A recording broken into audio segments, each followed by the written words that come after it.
Olá pessoal, hoje nós vamos estudar um pouquinho sobre o modernismo, uma importante escola literária brasileira e que acontece ou que inicia com a Semana de Arte Moderna. A Semana de Arte Moderna, então, ela vai acontecer em fevereiro de 1922. E apesar de receber esse nome de Semana de Arte Moderna, na realidade foram apenas 3 noites, nas quais aconteceram aí conferências, recitais, exposições e leituras.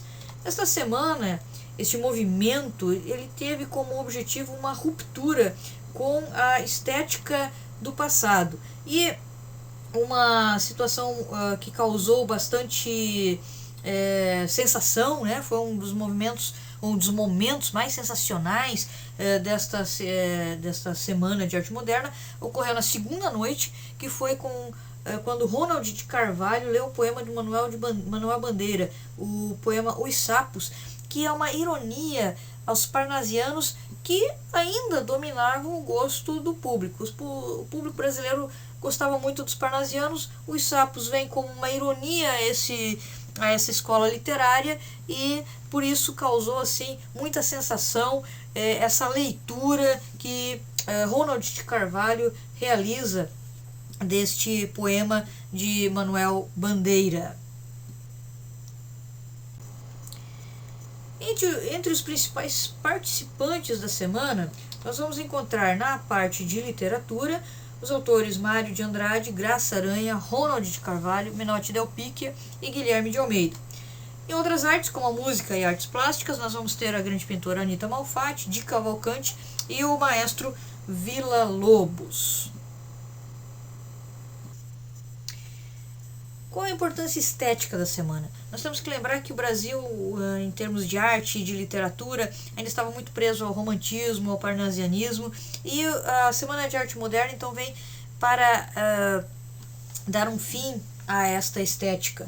Por isso, eles vão tentar ou vão colocar, vamos assim dizer, em sua prática, a estabilização de uma consciência criadora nacional. A ideia era termos uma literatura nacional, uma arte nacional, uma atualização intelectual com as vanguardas europeias. Então, se a gente observar as vanguardas e vamos observar essa primeira geração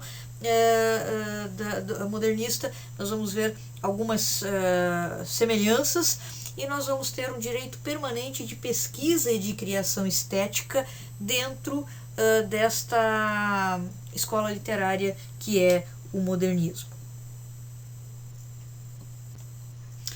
E entre o modernismo, então, de 22 a 30, né, que é o primeiro período modernista, a primeira fase do modernismo, nós vamos ter aqui a desintegração da linguagem tradicional, ou seja, né, aquele estilo parnasiano, enfim, aquele estilo muito formal de linguagem.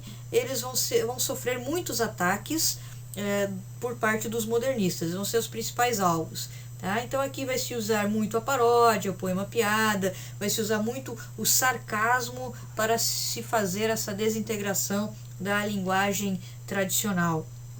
São adotadas as conquistas da vanguarda, ou seja, liberdade de expressão, visão do cotidiano, né, uma linguagem coloquial, enfim, as inovações desenvolvidas pelas vanguardas europeias vão ser assimiladas, não necessariamente em ordem, né, pela geração de 22, mas vão ser assimiladas então por essa primeira fase aqui do modernismo. E vamos ter também uma busca de uma expressão nacional. Então, assim, a ideia aqui nesse momento é dizer assim, quem somos nós brasileiros? E a partir dessa pergunta, né, vão lutar assim por um abrasileiramento temático, por uma estética brasileira, né, que também vai servir de uma estética ideológica, uma busca de uma cultura brasileira, de uma alma verde e amarela nesse momento. Isso surge como?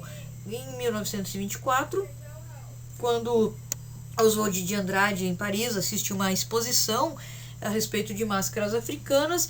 Ele entende essa exposição como uma expressão da identidade nacional africana, e ele quer também então entender qual a nossa identidade nacional, qual a identidade nacional brasileira. E por isso, então, uma dessas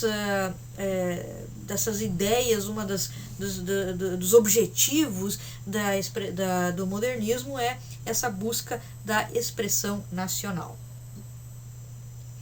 Para isso, nós vamos ter alguns movimentos primitivistas, que são chamados, então, o pau-brasil, o movimento pau-brasil e a antropofagia. Esse movimento primitivista é justamente essa busca, né, das origens indígenas, das origens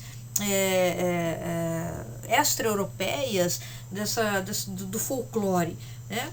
E o movimento, então, pau-brasil, trazia como principais ideias, né, essa junção do moderno com o arcaico brasileiro e a ironia contra o bacharelismo, tá? Além de uma luta por uma nova linguagem, uma linguagem sem arcaísmos, uma linguagem natural, uma linguagem, né, mais simplificada, um falar brasileiro, tá?